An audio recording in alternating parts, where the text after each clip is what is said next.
माझे आणि विराजचे मागील 4-5 वर्षापासूनचे नाते आज लग्नबंधनात अडकताना मला खूप आनंद होत आहे. या मागील 5 वर्षात त्याने माझं मनच नाही तर मला सुद्धा कुठल्याही दुःखाविना सांभाळलं. आता मला इथून पुढे त्याच्या कुटुंबियांना सांभाळून स्वतःला सिद्ध करायचे. माझ्यावर असणाऱ्या त्याच्या निस्वार्थ प्रेमाची बरोबरी करायची आहे. विराज माझ्या मामाच्या गावी शेती करणारा एक सर्वसाधारण मुलगा. मी उच्च शिक्षित म्हणून घरच्यांच्या आधी आमच्या नात्याला विरोध होता. मात्र माझ्या ठाम निर्णयापुढे त्यांची तोडकी विचारसरणी नाईलाजास्तव झुकली आणि आमच्या लग्नाचा शुभमुहूर्त शेवटी निघालाच. माझ्या भावाने मात्र या माझ्या निर्णयामुळे माझ्याशी नातं तोडलं. का तर मी एका शेतकरी मुलाला माझ्या आयुष्याचा साथीदार म्हणून निवडलं होतं. माझ्या भावाच्या कुचकामी विचारानुसार लोक त्यांच्या आवडीनिवडीवरून स्वतःची लायकी ठरवत असतात. म्हणजे तुम्ही किती खालच्या प्रतीचा, अर्थात तो हे त्यांच्या कामावरूनच ठरवतो.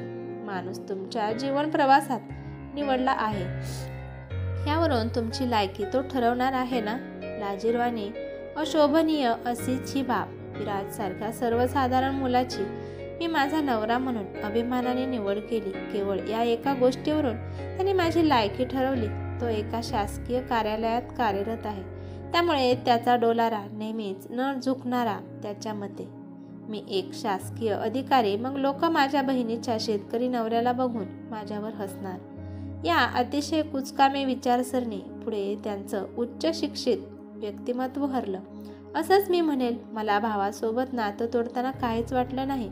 वाटणारही कसं, कारण एका उच्च शिक्षित पण माणुसकीच्या बाबतीत अशिक्षित व्यक्तीसोबत संबंध ठेवण्यापेक्षा मी एका कमी शिकलेल्या पण माणसांची किंमत असणाऱ्या आणि मनाने तितक्याच मोठ्या व्यक्तीसोबत राहणं कधीही पसंत करेल. भाऊ सरकारी नोकरदार आणि त्यांच्या विरोधात जाऊन मी माझा स्वतंत्र निर्णय कसा काय घेऊ शकते. या कारणावरून आमच्या नातेवाईकांनी सुद्धा भावाची बाजू घेतली. लग्नानंतर त्यांनी माझ्याशी कुठलंही नातं ठेवणं पसंत केलं नाही.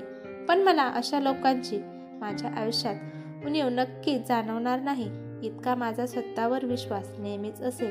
कारण 10 चुकीची माणसं आयुष्यात असण्यापेक्षा एकच खरा माणूस असणं कधीही चांगलं. तर अशा या नकारात्मक विचारांना बाजूला सारून आम्ही आमचा राजा राणीचा संसार शेवटी थाटलाच. घरी शेती हा एकमेव उत्पन्नाचा स्रोत, त्यामुळे आम्ही सगळेच मिळून शेतात राबायचो. चांगल्या घरची, त्यातल्या त्यात शिकलेली पोर आणि शेतात कामाला जाताना बघून लोक तोंडावर हात ठेवत विषयाचा बाऊ करायची. पण मी त्यात कधीच कमीपणा मानला नाही. आपल्या कुटुंबाच्या भरणपोषणासाठी झटणं हे आम्हा दोघांसाठी हे तितकंच महत्त्वाचं. कारण जेव्हा महिला सशक्तीकरण हा मुद्दा आपण उचलून धरतो तेव्हा त्यात एक बाब अधोरेखित करावी वाटते. ती म्हणजे कुटुंब सांभाळताना स्त्रिया सुद्धा मागे राहायला नको. एकदा आमच्या गावात हुंडा दिला नाही म्हणून माया सुर्वे हिचं लग्न जुळत नव्हतं. मी याविषयी तिच्या घरच्यांना समजवायला गेले होते, पण त्यांनी उलटसुलट बोलून माझी इज्जत काढली. कुठून तरी मोठी रक्कम गोळा करून एक सरकारी कर्मचाऱ्यासोबत त्यांनी कमलाचं लग्न लावून दिलं. 2200 रुपये ग्रेट पे म्हणून 22 लाख हुंडा मागताना त्याला लाजही वाटली नाही. पुरोगामी विचारसरणी असणाऱ्यांसाठी ही अतिशय लाजिरवाणी बाब. मायाचं लग्न झाल्यावर काही दिवस ती नांदली असेल. लगेच तिला काही महिन्यानंतर तिच्या सासरच्या मंडळीने माहेरी आणून टाकली. त्यांची मागणी हे दिवसेंदिवस वाढतच चालली होती. यात जाचाला कंटाळून एक दिवस कमला मायाने आत्महत्या केली. नंतर तिच्या घरच्यांनी सासरच्या मंडळीवर कायदेशीर कार्यवाही करायची, तर इथे मात्र उलटच घडले. त्यांच्याच नातेवाईकांनी संपूर्ण कुटुंबाला त्यांच्या समाजाचा गुन्हेगार ठरवले. हुंडा दिला नाही म्हणून मुलीचा जीव गेला असं बोलून त्यांचा शाब्दिक अपमान केला गेला. आधीच जर हुंड्याला त्यांनी विरोध केला असता तर कमलाला हे वाचवू शकले असते. पण हा विचार न करता उलट हुंडा दिला असता तर माया आज जिवंत असते. असाच समाज तिच्या कुटुंबियांचा आजही ऐकायला मिळतो. त्यानंतर सुद्धा अशाच कितीतरी माया स्वतःचा जीव गमावून बसल्या. मात्र या कुप्रथेला अजूनही कोणी थांबवण्याचा प्रयत्न केला नाही. मी समजावण्याचा खूप प्रयत्न केला, पण मलाच अपमानित करून हाकलून दिलं जायचं. विराज या पूर्ण भानगडीत माझ्यासोबत ठामपणे उभा होता. त्यामुळे मी हे धाडस बिनधास्त करू शकत होते. एक दिवस आमच्या घरी काही बायका येऊन बसल्या होत्या. मी शेतातून आले आणि त्यांच्यासाठी चहा करायला घेतला. त्यांच्यातलीच एक बाई जेमतेम लग्न होऊन गावात आली होती. शिक्षण ग्रॅज्युएशन, त्यामुळे थोडेफार इंग्रजी येत असल्याने नेहमीच तोऱ्यात. पळून जाण्याच्या भीतीने तिच्या घरच्यांनी तिला गावातल्याच एका 40-50 एकर शेत असणाऱ्या न शिकलेल्या आणि दिवसभर उन्हाळक्या करणाऱ्या मुलाच्या गळ्यात बांधली होती. मात्र ती नेहमीच तिचं शहाणपण दाखवण्यात, दुसऱ्यांना कमी लेखण्यात स्वतःचा वेळ आणि ऊर्जा वाया घालवायची. तो तिचा स्वभावच होता. त्या दिवशी सुद्धा ती सर्वांना तिथं घेऊन आलेली, तेही फक्त त्यांचा अपमान करण्यासाठीच. शिकवणी द्यायच्या नावाखाली ती बायकांना गोळा करून आमच्या घरी घेऊन आली होती. दुपारी मी आणि विराज शेतात कामाला जात असायचो. माझ्या सासूबाई विरंगळा म्हणून गावातल्या बायकांना सोबत घेऊन बसायच्या. पण आज काहीतरी वेगळाच प्रकार मी अनुभवणार असल्याचं जाणवलं. आमच्या सासूबाईंना त्या बाईने एक वाक्य वाचायला सांगितले. त्यांना वाचन येत नाही हे तिला माहिती होते, तरी मी उच्च शिक्षित म्हणून ती माझा राग करायची. त्याचाच राग तिने माझ्या सासूंना कमीपणा दाखवून काढायचे ठरवले होते. ती, मावशी, इथं काय लिहिलं आहे सांग बरं. व सासूबाई, पोरी, आम्हाला वाचता आलं असतं तर इथं राहिलो असतो का? तूच शिकव आम्हाला आता. ती, बापा, तू सून तर मोठी मटकते व चालती, 17वी शिकून आली म्हणते असं ऐकलं आहे मी. हे बोलताना मात्र तिने हावभाव माझ्याप्रती तुच्छ वाटले. तिला वाटत टाळत असल्याचं समजतच मला उचकायला म्हणून नंतर तिनं टोमणे मारायला सुरुवात केली. ती, हो, व तू खूप शहाणपणा दाखवते ना, शिकव थोडीशी आपल्या सासूले बी. मग बाकीच्या बायका तिच्या बोलण्यावरून हसू लागल्या. मी मात्र शांतपणे तिला उत्तर द्यायचं ठरवून हातात चहाचा ट्रे घेऊन आले. सर्वांना चहा दिला आणि चहाचा ट्रे ठेवत तिथेच एका कोपऱ्यात बसले. मी, काय म्हणालीस सावी? मी 17वी नाही का, तर तुझ्या माहितीस्तव सांगते, त्याला आमच्या भाषेत पोस्ट ग्रॅज्युएट म्हणतात. आणि राहिली गोष्ट माझ्या शहाणपणा असणाऱ्या स्वभावाची, तर मी माहिती अभावी किंवा दुसऱ्यांना कमीपणा वाटावा म्हणून कधीच काही बोलत नाही. आता तू म्हणतेस तर मी माझ्या सासूंना शिकवायचं मनावर घेतलं असं समज. तसं तू बोललीस हे एक बरंच केलंस म्हणा. आता तू बघच, आमच्या सासूबाईंना नाही, ह्या येत्या महिन्याभरात गावच्या येणाऱ्या साक्षरता घरोघरी स्पर्धेत पहिला नंबर मिळवून दिला. ती आली मोठी. जा शिकव त्या तुया अनपड सासूले. आम्ही बी पाहतोच कसं शिकवते तू. पहिला का 3रा नंबर आणून दाखव. नाही, मी टाकला केलो ते मायावाला. ती माझ्यावरचा राग म्हणून सगळ्यांसमोर उत्साहाच्या भरात काय बोलून गेली त्यात तिलाच भान नव्हतं.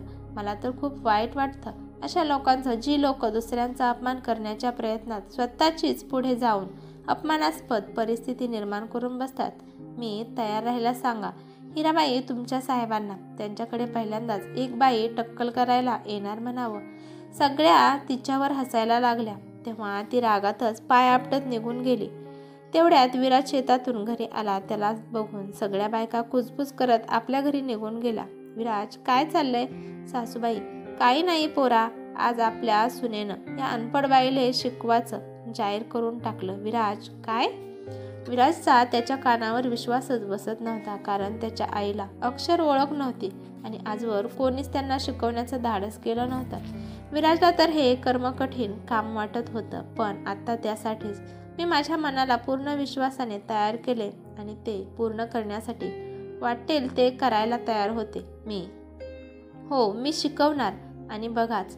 नाही, तुमचा पहिला नंबर आणून दाखवला. विराज, अगं पण विराज, तू फक्त एक करायचंय.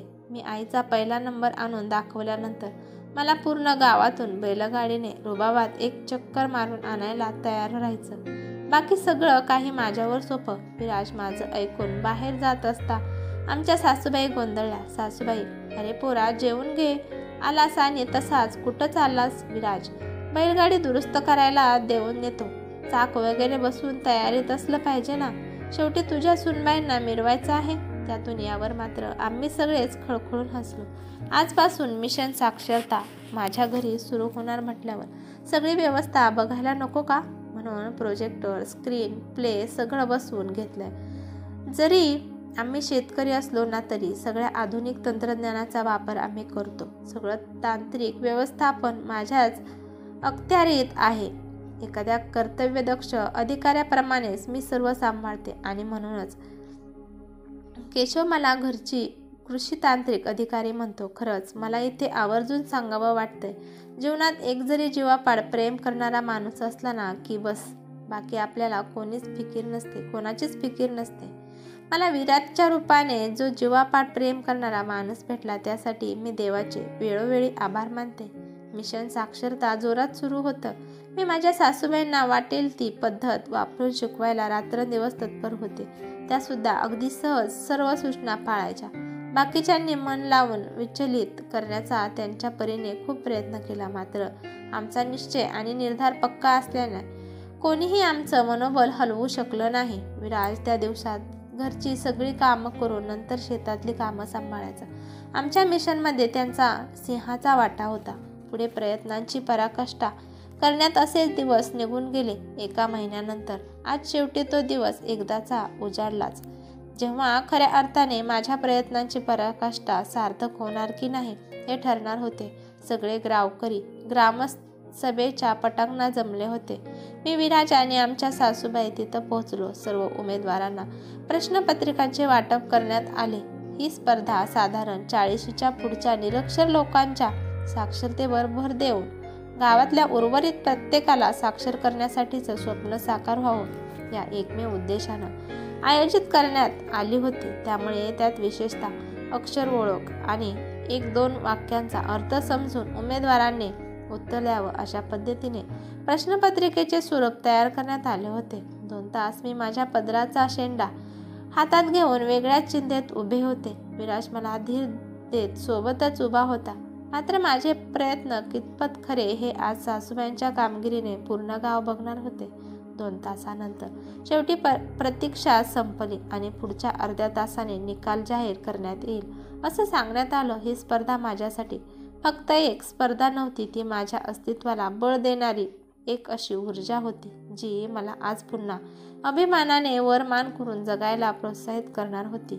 या निकालाची एक विशेषता होती, ती म्हणजे निकाल जाहीर करणारे स्वतः आदरणीय व्यक्तिमत्व विकास भोटे उपजिल्हाधिकारी पदावर कार्यरत यांच्या प्रयत्नातून जिल्ह्यातील सर्व गावात फिरत्या पद्धतीने साक्षरता घरोघरी स्पर्धेची सुरू करण्यात आली होती. हे सर्व बघून मला त्यांच्याविषयी खूप अभिमान वाटला. त्यांची कामगिरी खरंच खूप कौतुकास्पद होती. निकालाची प्रतीक्षा संपली. तो उत्सुकतेने निकालाची वाट पाहत बसून होता, तो प्रत्येकच जण आता कुतूहलापोटी उभा राहिला. त्यातल्या त्यात मी, कारण खऱ्या अर्थाने आज माझ्या प्रयत्नांचं सार्थक होणार की नाही हे ठरणार होतं. पुढच्या काही वेळात निकाल जाहीर करण्यात आला. उत्सुकता शिगेला पोहोचली होतीच, त्यात अजून भर म्हणून निकाल उतरत्या क्रमाने जाहीर करणार ठरल्याचं आणि क्रमांक 3 आधी जाहीर करण्यात आला. माझ्या हृदयाची धडधड वाढत होती. मी विराजचा उजवा हात घट्ट पकडून ठेवला होता. आता तर माझ्या डोळ्यात अश्रू अनावर झाले होते. विराजने मला धीर देत कवटाळले. पुढच्या क्षणीच नाव ऐकून माझे डोळे अश्रूंनी न्हाऊन गेले. नाव होते आमच्या सासूबाईंचं. आज माझ्या आनंदाला पारावर उरला नव्हता. मी विराजला तिथेच सर्वांसमोर मिठी मारली. सगळ्यांच्या नजरा माझ्यावरच होत्या. त्यांनाही कदाचित माझा अभिमान वाटत असावा. नंतर जाऊन मी माझ्या सासूबाईंच्या पाया पडले. सर्वांनी टाळ्यांच्या गजरात आमचे अभिवादन केले. उपजिल्हाधिकारी साहेबांनी सुद्धा त्यांच्या मौल्यवान शब्दांनी माझ्यावर कौतुकाचा वर्षाव केला. विकास भोटे तर माझ्या लाडक्या गावकऱ्यांनो, आज या गावात येण्याचा मान आपण सर्वांनी मला देऊ केला, त्याबद्दल आपल्या सर्वांचे मनपूर्वक आभार.